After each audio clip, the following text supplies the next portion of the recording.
ವೇದಿಕೆ ಮೇಲೆ ಆಸೀನರಾಗಿರುವಂತಹ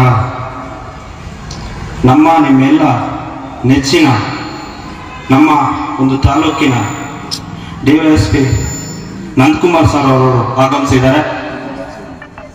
ನಮ್ಮ ವಾರ್ಡಿನ ಪರವಾಗಿ, ನಮ್ಮ ವಾರ್ಡಿನ ಯುವಕರ ಪರವಾಗಿ ನಾನು ನಂದಕುಮಾರ್ ಸರ್ ಅವರಿಗೆ ಹೃತ್ಪೂರ್ವಕ ಸ್ವಾಗತವನ್ನು ಬಯಸ್ತಾ ಇದ್ದೀನಿ ಚಪ್ಪಾಳೆಯೊಂದಿಗೆ.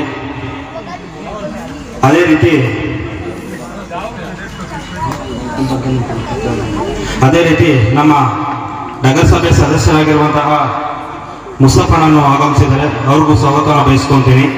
ಅದೇ ರೀತಿ ಮತ್ತೊಬ್ಬರು ನಗರಸಭಾ ಸದಸ್ಯರಾಗಿರುವಂತಹ ಅಕ್ಮಲನವರು ವೇದಿಕೆ ಮೇಲೆ ಆಸೀನರಾಗಿದ್ದಾರೆ, ಅವ್ರಿಗೂ ಕೂಡ ಸ್ವಾಗತ ಬಯಸ್ಕೊಳ್ತಾ, ಅದೇ ರೀತಿ ಬಾಜಿ ನಯಾಜನವರು ಆಗಮಿಸಿದ್ದಾರೆ, ಅವ್ರಿಗೂ ಸ್ವಾಗತ ಬರ್ಕೊಳ್ತೀನಿ.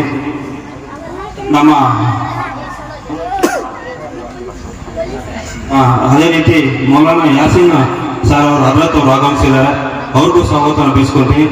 ನಮ್ಮ ಡಿವೈಎಸ್ಪಿ ನಂದಕುಮಾರ್ ಸರ್ ಅವರು ಬೇರೆ ಒಂದು ಕಾರ್ಯಕ್ರಮಕ್ಕೆ ಶ್ರೀನಿವಾಸಪುರಕ್ಕೆ ಹೋಗಿ ಬಂದರು.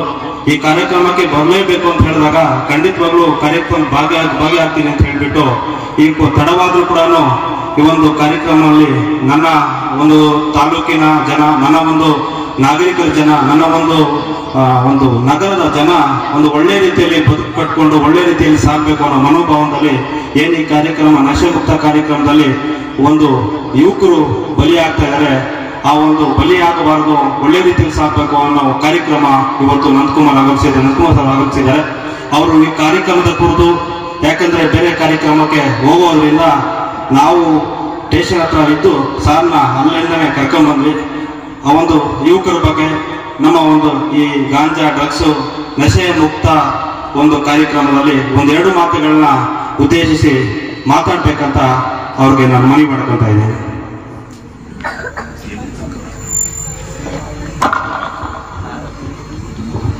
ಎಲ್ರಿಗೂ ನಮಸ್ಕಾರ. ಇತ್ತೀಚಿನ ದಿನಗಳಲ್ಲಿ ನಮ್ಮ ಕೋಲಾರ ಜಿಲ್ಲೆಯಲ್ಲಿ ಈ ಗಾಂಜಾ ಜಾಸ್ತಿ ಆಗಿದೆ, ಇದರ ಹಾವಳಿ ಜಾಸ್ತಿ ಇದೆ ಅಂತ ಹೇಳ್ತಿದ್ದಾರೆ. ಸೊ ಇದರ ಪ್ರಭಾವದಿಂದ ಬಹಳಷ್ಟು ಕ್ರೈಮ್ಸ್ ನಡೀತಾ ಇದೆ. ನಿಮಗೆ ಗೊತ್ತಿರಬೇಕು, 2023 ಅಕ್ಟೋಬರ್ ತಿಂಗಳಲ್ಲಿ, ಸೆಪ್ಟೆಂಬರ್ ಅಕ್ಟೋಬರ್ಲಿ ಕೋಲಾರ ಜಿಲ್ಲೆಯಲ್ಲಿ ಬಹಳಷ್ಟು ಘಟನೆಗಳು ನಡೆದವು. ಅದರಲ್ಲೂ ಮೈನರ್ ಹುಡುಗರು, ಕೋಲಾರಲ್ಲಿ ಒಂದು ಮರ್ಡರ್ ಕೇಸ್ ಆಯ್ತು. ಸಣ್ಣ ಹುಡುಗರು ಎಲ್ಲ 17 ವರ್ಷ 16 ವರ್ಷ ಡ್ರಗ್ಸ್ ಸೇವಿಸಿ ಅವರ ಫ್ರೆಂಡನ್ನೇ ಸಣ್ಣ ವಿಷಯಕ್ಕೆ ಒಂದು ಮರ್ಡರ್ ಮಾಡಿದ್ರು. ಮೊದಲು ಫ್ರೆಂಡ್ಶಿಪ್ ಅಲ್ಲಿ ಇದ್ದವರು ಮತ್ತೆ ಬೇರೆ ಆಗಿದ್ರು, ಒಂದು ಸಣ್ಣ ವಿಷಯಕ್ಕೆ. ಆ ನಶೆ ಎಷ್ಟು ಮಟ್ಟಿಗೆ ಇರ್ತದೆ ಅಂದ್ರೆ ಅವ್ರು ಕೊಲೆ ಮಾಡ್ತೀವಿ ಅನ್ನೋದು ಅವ್ರ ಗಮನಕ್ಕೆ ಹೋಗ್ತಾ ಇಲ್ಲ. ಮೈನಸ್ ಅದರಲ್ಲೊಬ್ರು ASI ಮಗನು ಸೇರ್ಕೊಂಡಿದ್ದಾರೆ. ಸೊ ಇಂಥ ಒಂದು ಘಟನೆಗಳು ಬಹಳಷ್ಟು ನಮ್ಮ ಕಣ್ಮುಂದೆ ನಡೀತಾ ಇದೆ. ಆ ಒಂದು ನಶೆಯಲ್ಲಿ ನಾವೇನ್ ಮಾಡ್ತೀವಿ ಅನ್ನೋದು ನಮ್ಗೆ ಗೊತ್ತಾಗೋದಿಲ್ಲ. ಹಾಗಾಗಿ ನಶೆಯಿಂದ ದೂರ ಇರೋದನ್ನ ನಾವು ಕಲಿಯೋದು ಬಹಳ ಈಸಿ. ಒಂದು ಸಲ ಅದಕ್ಕೆ ನಾವು ಅಡಿಕ್ಟ್ ಆಗ್ಬಿಟ್ರೆ ಅದರಿಂದ ಹೊರಗಡೆ ಬರೋದು ಸಹ ಅಷ್ಟೇ ಕಷ್ಟ ಇದೆ.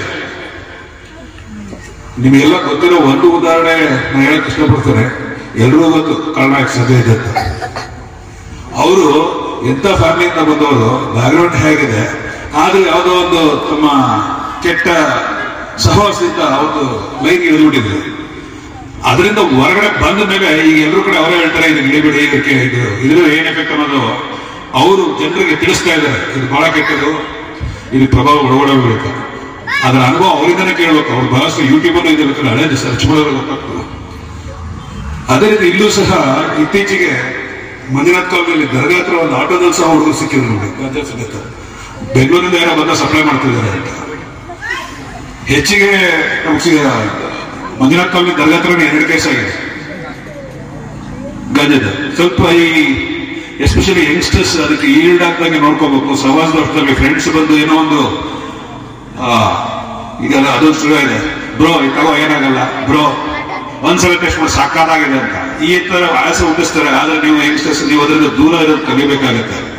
ಒಂದು ಸಲ ಅದಕ್ಕೆ ಈಲ್ಡ್ ಆದ್ರೆ ಮತ್ತೆ ಹೊರಗಡೆ ಬರೋದು ಬಹಳ ಕಷ್ಟ. ಅದರಿಂದ ನೀವು ಒಬ್ರು ಹಾಳಾಗೋದಂದ್ರೆ ನಿಮ್ಮ ಫ್ಯಾಮಿಲಿನ ಹಾಳಾಗುತ್ತೆ. ಮನೇಲಿ ಒಬ್ರು ಹಾಳಾದ್ರೆ ಫ್ಯಾಮಿಲಿ ಮರ್ಯಾದೆ ಏನಾಗುತ್ತೆ ಯೋಚನೆ ಮಾಡಿ. ಆ ನಶೆಗೆ ಈಡಾಗಿ ಮಾಡಬಾರ ತಪ್ಪು ಮಾಡ್ಬೇಕಾದ್ರೆ ಕಳ್ಳತನೂ ಶುರು ಮಾಡ್ತಾರೆ. ಎಸ್ಪೆಷಲಿ ಗ್ಯಾಮ್ಲಿಂಗ್ ಅಂಡ್ ನಶೆ ಏನಿದೆ ಕಳ್ತನ ಕಚ್ಚುತ್ತೆ. ಕಳ್ತನ ಆದ್ಮೇಲೆ ದುಡ್ಡು ಸಿಕ್ಕಿಲ್ಲ ಅಂತಂದ್ರೆ ಇನ್ನೊಂದು ಸ್ಟೆಪ್ ಮುಂದಕ್ಕೆ ಹೋಗ್ತಾರೆ, ರಾವರಿ ಶುರು ಮಾಡ್ತಾರೆ, ನೆಕ್ಸ್ಟ್ ಮರ್ಡರ್ ಮಾಡಕ್ಕೂ ವಯಸ್ಸಲ್ಲ. ಆ ಒಂದು ದೃಷ್ಟಿಯಿಂದ ಪ್ರಿಲಿಮಿನರಿ ಸ್ಟೇಜ್ ಅಲ್ಲೇ ಅದರಿಂದ ದೂರ ಇರಬೇಕು, ಅವನ ಮನೋಭಾವ ನಿಮ್ಮಲ್ಲಿ ಬೆಳಿಬೇಕು. ಇದಕ್ಕೆ ಆಲ್ಟರ್ನೇಟ್ ಆದ್ರೆ ಬೇರೆ ಏನಾದ್ರು ಸಾಧಿಸಬೇಕು ಅಂತ ನೀವು ಡಿಸೈಡ್ ಮಾಡ್ಕೊಳ್ಳಿ, ಆವಾಗ ಅದ್ರ ಪ್ರಭಾವ ಬೀಳೋದು ಬಹಳ ಕಡಿಮೆ ಆಗುತ್ತೆ. ಸೊ ಎಸ್ಪೆಷಲಿ ಯಂಗ್ಸ್ಟರ್ಸ್, ಟೀನೇಜರ್ಸ್ ಏನಿದ್ದೀರಿ, ಹೈಸ್ಕೂಲ್, PUC ಇವ್ರು ಜಾಸ್ತಿ ಎಫೆಕ್ಟ್ ಆಗ್ತಾ ಇದ್ದಾರೆ. ಅಂತ ಆಕ್ಟಿವಿಟೀಸ್ ಬಗ್ಗೆ ಪೇರೆಂಟ್ಸ್ ಗಮನ ಇಡಬೇಕು. ಸ್ವಲ್ಪ ಆಕ್ಟಿವಿಟೀಸ್ ಏನಾದ್ರು ಚೇಂಜ್ ಆದರೆ ಅವರು ನೀವು ಆಕ್ಟಿವಿಟೀಸ್ ಕರೆಕ್ಟಾಗಿ ಗಮನ ಇಟ್ಟರೆ ಅವ್ರ ಚೇಂಜಸ್ ನಿಮ್ಗೆ ಗೊತ್ತಾಗ್ಬಿಡುತ್ತೆ. ಸ್ವಲ್ಪ ಗಮನ ಇಡಿ, ಅವ್ರು ಏನ್ ಮಾಡ್ತಿದ್ದಾರೆ, ಎಲ್ಲಿ ಹೋಗ್ತಿದ್ದಾರೆ, ಬರ್ತಿದ್ದಾರೆ ಅಂತ. ಆ ತರ ಇದ್ದಾಗ ಅವ್ರ ಗಮನಕ್ಕೆ ಬಂದಾಗ ನಿಮಗೆ ಎಷ್ಟೋ ಇದರಿಂದ ಡಿಅಡಿಕ್ಷನ್ ಸೆಂಟರ್ಸ್ ಇದ್ದಾವೆ. ಸ್ಟಾರ್ಟಿಂಗ್ ಅಲ್ಲಿ ಡಿಅಡಿಕ್ಷನ್ ಸೆಂಟರ್ಗೆ ಹೋಗ್ಬಿಟ್ರೆ ಬೇಗ ಹೊರಗಡೆ ಬರೋದು, ಬಹಳ ಅಡಿಕ್ಟ್ ಆಗ್ಬಿಟ್ರೆ ಬಹಳ ಟೈಮ್ ಹಿಡಿತದೆ ಹೊರಗಡೆ ಬರೋದು. ಹಾಗಾಗಿ ಪೇರೆಂಟ್ಸ್ ಸಹ ಮಕ್ಕಳ ಆಕ್ಟಿವಿಟೀಸ್ ಕಡೆ ಗಮನ ಇಡಬೇಕು ಅಂತ ರಿಕ್ವೆಸ್ಟ್ ಮಾಡ್ತಾ ನಾನು 2 ಮಾತುಗಳನ್ನು ಮುಗಿಸ್ತಾ ಇದ್ದೀನಿ. ನಮಸ್ಕಾರ.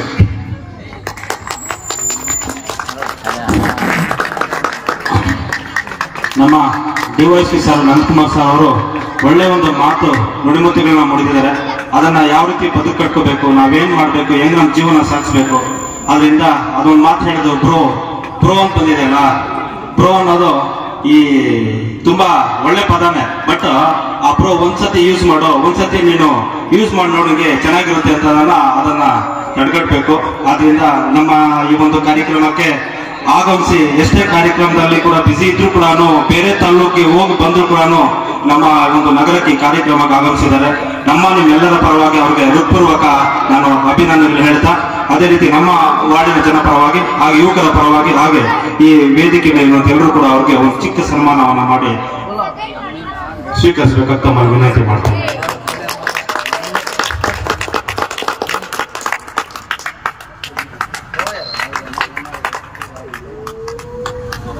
मैं हूँ सैयद मुनीर, सुन मेरे रब ये दुआ। मैं हूँ सैयद मुनीर।